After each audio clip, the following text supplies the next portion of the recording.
जय हिंद प्यारे साथियों, स्वागत है आप सबका कंपटीशन वॉर के यूट्यूब चैनल में। मेरा नाम है संदीप, उपस्थित हूं आपके लिए लेकर एक नई वीडियो।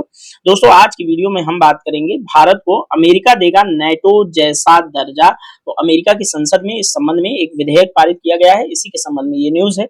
विस्तार पूर्वक आपसे इस वीडियो में बात की जाएगी। दोस्तों, यदि आप चैनल पर नए हैं तो सबसे पहले आप चैनल को सब्सक्राइब करके बेल आइकन को हिट कर दीजिए, ताकि आने वाले जो वीडियोस हैं उनके नोटिफिकेशंस आपको टाइम टू टाइम मिलते रहे। साथ ही वीडियो के डिस्क्रिप्शन बॉक्स को चेक करना मत भूलिएगा, क्योंकि यहाँ पर चैनल पर रिसेंटली पोस्टेड कुछ वीडियोस के लिंक प्रोवाइड कराए गए हैं। साथ ही कंपटीशन वॉर के ऑफिशियल टेलीग्राम चैनल का भी लिंक है, जहां पर डेली बेसिस पे आपके लिए वीडियो से संबंधित न्यूज और साथ ही 4 न्यूज़पेपर, 2 हिंदी के 2 अंग्रेजी के डेली शेयर किए जाते हैं टेलीग्राम ग्रुप में। तो बहुत सारे लोग जुड़े हैं, आप लोग भी टेलीग्राम ग्रुप का हिस्सा बन सकते हैं। तो चलिए दोस्तों, शुरू करते हैं इस वीडियो को। और सबसे पहले इस वीडियो के अंदर न्यूज़पेपर की कटिंग डिस्कस करेंगे, उसके बाद नॉर्थ अटलांटिक ट्रीटी ऑर्गेनाइजेशन यानी कि नाटो पर बात करेंगे। साथ ही नाटो के विरोध में सोवियत रूस द्वारा एक संगठन बनाया गया था जिसका नाम है वार्सा पैक्ट, जो कि अब खत्म हो चुका है, लेकिन वार्सा पैक्ट पर भी आपसे विस्तार पूर्वक बातचीत किया जाएगा। तो चलिए आइए वीडियो शुरू करते हैं। दोस्तों, जनसत्ता न्यूज़पेपर की ये कटिंग है, जिसपे साफ साफ आपको लिखा हुआ दिख रहा है कि अमेरिकी संसद में बिल पेश, भारत को नेटो जैसी तवज्जो मिले। तो दोस्तों, अमेरिका की संसद के अंदर एक बिल लाया गया है जिसमें भारत को जापान, इजराइल, साउथ कोरिया और नेटो सहयोगियों के स्तर की ही तवज्जो देने की मांग जो है अमेरिकी संसद के अंदर उठी है। दोस्तों, इसके अलावा पाकिस्तान अगर भारत के खिलाफ आतंकवाद फैलाता है तो उसके लिए जो सुरक्षा सहायता जो है अमेरिका लगातार प्रोवाइड कराता रहा है, उसको बंद करने की भी मांग उठी है। दोस्तों, दक्षिण एशिया के अंदर पपेट और बहुत ही विश्वसनीय सहयोगी पाकिस्तान अमेरिका को हमेशा चाहिए था।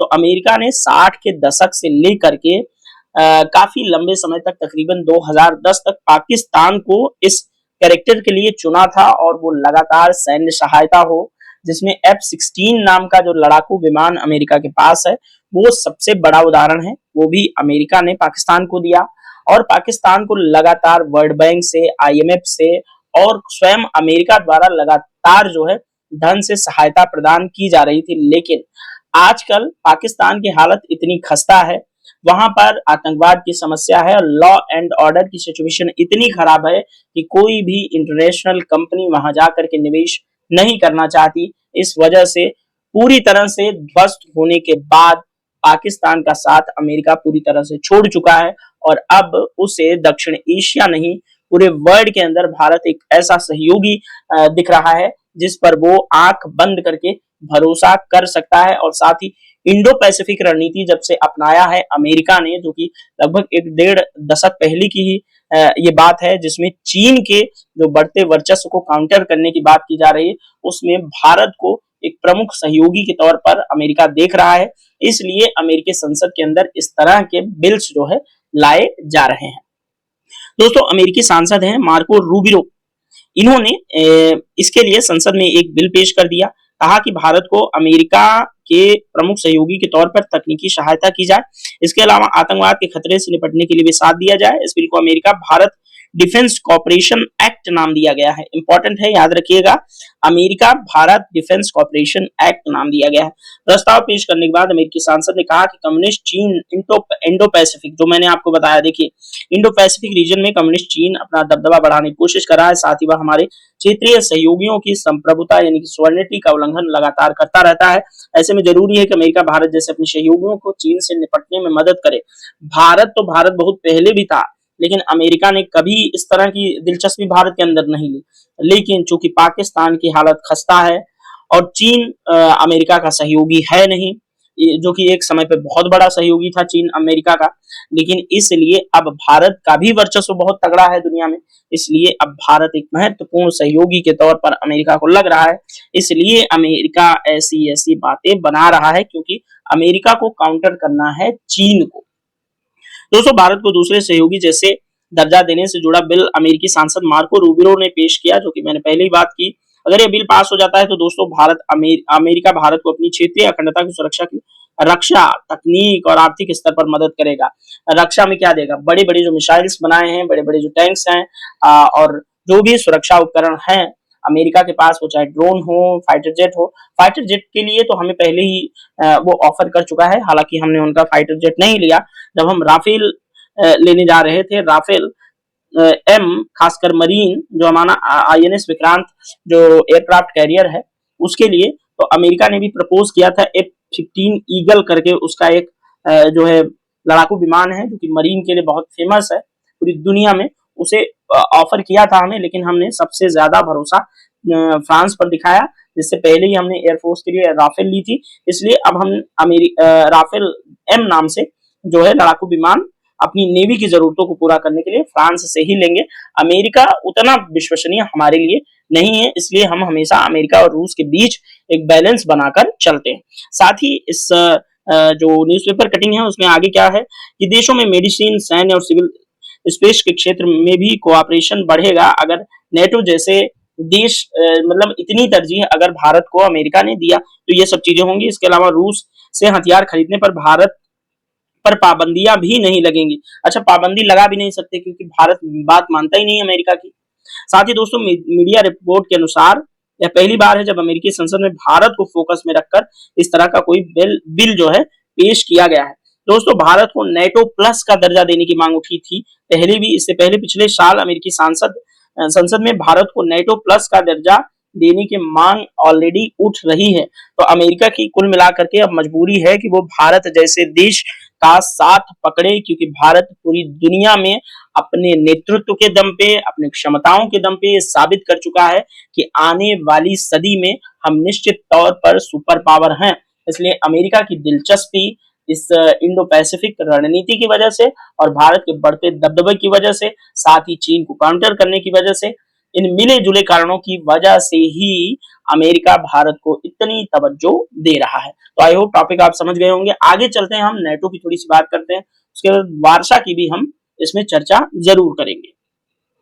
तो दोस्तों आइए सबसे पहले हम नेटो को ही समझ लेते हैं कि नेटो है क्या। तो दोस्तों, नॉर्थ अटलांटिक ट्रीटी ऑर्गेनाइजेशन यानी कि नेटो इसको बोला जाता है। इसकी स्थापना हुई 1949 में। नेटो की स्थापना का मुख्य उद्देश्य क्या था देख लीजिए, इंपॉर्टेंट है। सोवियत संघ के बढ़ते प्रभाव को का मुकाबला करने के लिए नेटो की स्थापना 1949 में हुई थी। आप जानते हैं कि 1991 में सोवियत संघ का पतन हो चुका है और सोवियत संघ की विरासत, लेगेसी आज रूस को मिली है। तो दोस्तों 1991 में 15 छोटे छोटे देशों में विभाजित हो गया था सोवियत यूनियन, और उसी को कंट्रोल करने के लिए, उसी के प्रभाव का मुकाबला करने के लिए नेटो की स्थापना की गई थी, जिसमें अमेरिका के नेतृत्व में आज लगभग 31 देश शामिल हैं। दोस्तों 1949 में जब नाटो बना तो इसमें अमेरिकी समेत 12 संस्थापक सदस्य ही थे।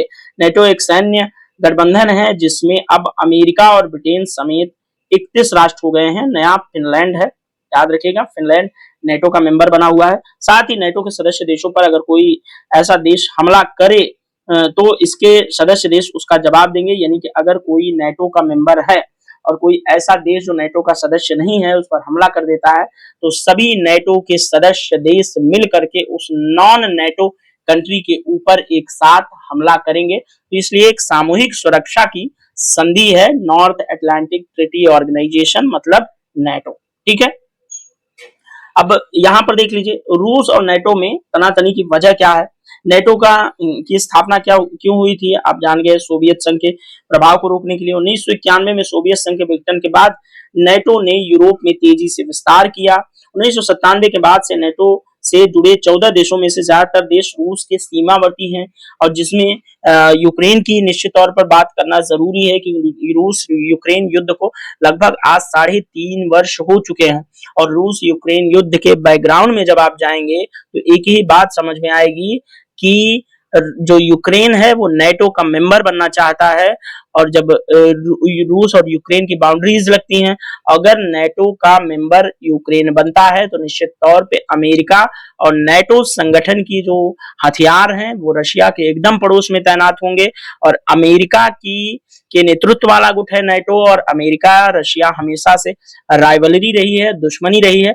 इसलिए किसी भी कीमत पर रशिया नहीं चाहेगा कि नेटो यानी कि अमेरिका के जो हथियार हैं उसकी सीमा के इतने करीब तैनात किए जाएं, क्योंकि कोई भी देश जब नेटो का मेंबर बनता है तो वहां पर अमेरिकी हथियारों की उपस्थिति जरूर देखी जाती है। तो इसलिए जो है यूक्रेन के ऊपर लगातार हमला कर रहा है रशिया। आई होप आपको रशिया यूक्रेन वॉर के जो पृष्ठभूमि में क्या है वो भी अच्छे से समझ आया होगा। साथ ही दोस्तों नेटो से जुड़ने की मंशा जाहिर करने पर ये देखिए यूक्रेन वाली बात आ गई। यूक्रेन को नेटो के पाले में करके अमेरिका रूस को चारों तरफ से एक मजबूत घेरा बनाना चाहता है। रूस, जॉर्जिया, फिनलैंड और स्वीडन जैसे देशों को भी नेटो से न जुड़ने को कह चुका है। और रूस की मजबूरी है कि अगर जो है फिनलैंड तो बन गया नेटो का मेंबर, अगर स्वीडन या फिर अब जॉर्जिया वगैरह बनते हैं तो निश्चित तौर पर रूस की नाराजगी का उन्हें सामना करना जरूर पड़ेगा। तो आई होप आपको नेटो क्या है उसकी बातें अच्छे से समझ आई होंगी।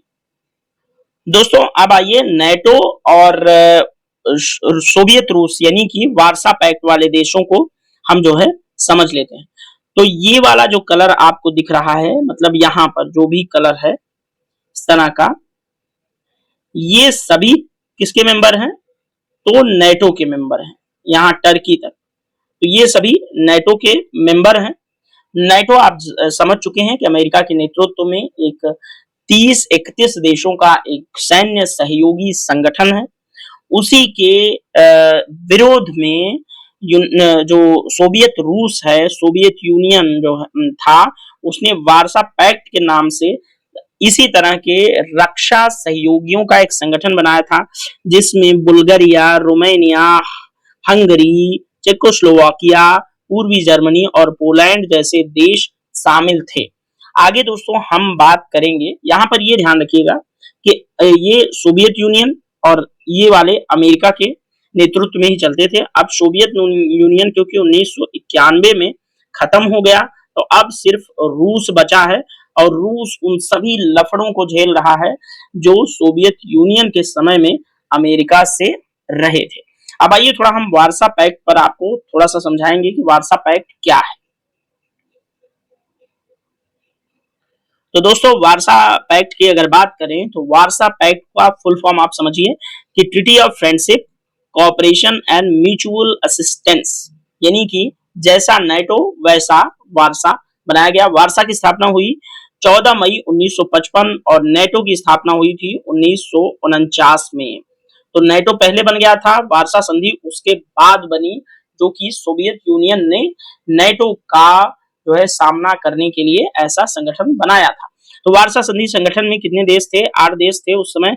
सोवियत संघ, पूर्वी Germany, Poland, Czechoslovakia, Hungary, Romania, Bulgaria और अल्बानिया। दोस्तों ये क्यों बना? तो पश्चिमी देशों विशेष रूप से नेटो के खिलाफ सामूहिक रक्षा, पूर्वी यूरोप में सोवियत संघ के प्रभाव को बनाए रखना और बढ़ावा देने के लिए, साथ ही सदस्य देशों के बीच सैन्य सहयोग और रणनीतिक योजना हेतु बना था वार्सा संधि संगठन। आई होप वार्सा संधि संगठन आपको अच्छे से समझ आया होगा। और ध्यान रखिएगा अब वार्सा संधि संगठन नाम का ऐसा कोई संगठन जो है अस्तित्व में नहीं है, और ये संगठन सोवियत रूस के टूटने के साथ ही खत्म हो गया था। ठीक है, अब आइए थोड़ा नेटो और वार्सा संधि के बीच कुछ संबंध थोड़ा सा देखने का प्रयास करेंगे। एक तुलना हो जाएगी जिससे आपको कभी एग्जाम वगैरह में पूछा जाए तो आप लिख सकें। दोस्तों नेटो की बात करें तो नेटो और वार्सा दोनों संगठनों का निर्माण शीत युद्ध के संदर्भ में हुआ था 1945 में।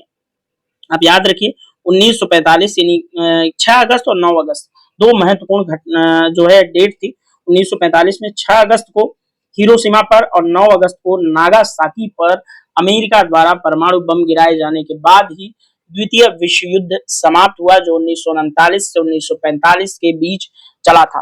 द्वितीय विश्व युद्ध के अंदर दोस्तों मित्र राष्ट्र और धुरी राष्ट्र दो तरह के गुट थे जो आपस में लड़ाइयां लड़ रहे थे। मित्र राष्ट्रों के खेमे में रूस और अमेरिका दोनों शामिल थे, यानी कि सोवियत रूस, सोवियत संघ जिसको आप बोल सकते हैं, और अमेरिका दोनों मित्र राष्ट्रों के ही गुट में शामिल थे। और इन लोगों ने धुरी राष्ट्र जिसमें जापान, इटली और जर्मनी थे, इनको जब हराया तो मित्र राष्ट्रों का दबदबा पूरी दुनिया में हो गया। अब आगे के वर्ल्ड में किसका दबदबा होगा, किसका वर्चस्व बनेगा, किसकी हेजमनी होगी दुनिया में, इसको लेकर के जो है मित्र राष्ट्र सोचने लगे। उसके बाद सभी मित्र राष्ट्रों में एक कदम आगे बढ़ते हुए अमेरिका ने जापान पर परमाणु बम गिराया। इस बात को ध्यान में रखते हुए कि परमाणु बम दुनिया में आज तक कभी नहीं इस्तेमाल हुआ, यदि हम जापान के ऊपर इस्तेमाल कर देते हैं तो इसकी विभीषिका से पूरी दुनिया कांप जाएगी और हमारे अस्तित्व को स्वीकार करेगी। तो अमेरिका ने 6 अगस्त और 9 अगस्त को जो है परमाणु बम गिराया जापान के हिरोशिमा और नागासाकी पर। जिन दोनों बमों का नाम आप लोगों को ध्यान में रखना चाहिए, एक का नाम था लिटिल बॉय, दूसरे का फैट मैन। उसके बाद दोस्तों जो है द्वितीय विश्व युद्ध समाप्त होता है। उसके बाद जो है अमेरिका और सोवियत संघ दो नए राइवलरी जो है दुनिया के नक्शे पर उठते हैं और ये दोनों ही देश जो है अपने अपने खेमे में पूरी दुनिया को करने की कोशिश करते हैं, क्योंकि ये दोनों ही देश अलग अलग विचारधाराओं पर काम कर रहे थे। सोवियत संघ साम्यवादी विचारधारा पर काम कर रहा था और अमेरिका पूंजीवादी विचारधारा पर, और इन्हीं दोनों विचारधाराओं के जद में अपनी अपनी विचारधारा के जद में पूरी दुनिया को लेने जो है जद में लेने के लिए ये देश जो है एक दूसरे से लड़ते रहे और 1945 से लेकर 1991 तक जो है पूरी दुनिया में अमेरिका और सोवियत संघ की इस प्रतिद्वंदिता की खूनी लड़ाई देखी गई।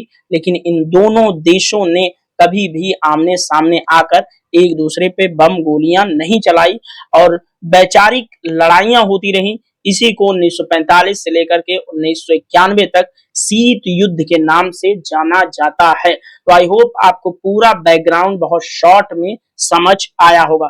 तो नेटो और वार्सा संधि के बीच अब आइए थोड़ा संबंध को डिस्कस कर लेते हैं। बैकग्राउंड आपको बताना है, इसलिए मैंने जरूरी समझा कि बैकग्राउंड आपको अगर नहीं समझ आएगा तो चीजें यानी कि जो टॉपिक है हमारा वो अच्छे से आपको समझ नहीं आएगा। तो आइए अब आगे बात कर लेते हैं। तो नाटो की जो है स्थापना दोस्तों पश्चिमी देशों द्वारा सोवियत संघ के खतरे के खिलाफ सामूहिक रक्षा के लिए की गई थी। इसके जवाब में सोवियत संघ ने वार्सा संधि संगठन का निर्माण किया। उसके बाद नाटो के सदस्य देश जो है लोकतांत्रिक पूंजीवादी विचारधारा के समर्थक थे, जबकि वार्सा संधि के सदस्य देश साम्यवादी विचारधारा के समर्थक थे, जिसका बहुत बड़ा पोषक सोवियत संघ था, जिसकी बात मैं आपको बता चुका हूं। दोस्तों दोनों संगठनों के बीच सैन्य संतुलन और प्रतिद्वंदिता थी। दोनों ही संगठनों ने अपने अपने क्षेत्रों में सैन्य ताकत को बढ़ाने और बनाए रखने के लिए कई उपाय किए और सोवियत यूनियन और अमेरिका के नेतृत्व में नाटो के जो तुलना हम कर रहे हैं उसमें थोड़ी सी बात और कर लेते हैं। मैंने आपको जैसा कि बताया कि शीत युद्ध की समाप्ति 1991 में सोवियत संघ के विघटन के बाद हो गई, तो वार्सा संधि भी 1991 में ही भंग हो गई थी। दूसरी ओर नाटो की बात करें तो नाटो आज भी सक्रिय है और इसमें लगातार अब जो है टोटल 31 देश नाटो के मेंबर बन चुके हैं और रूस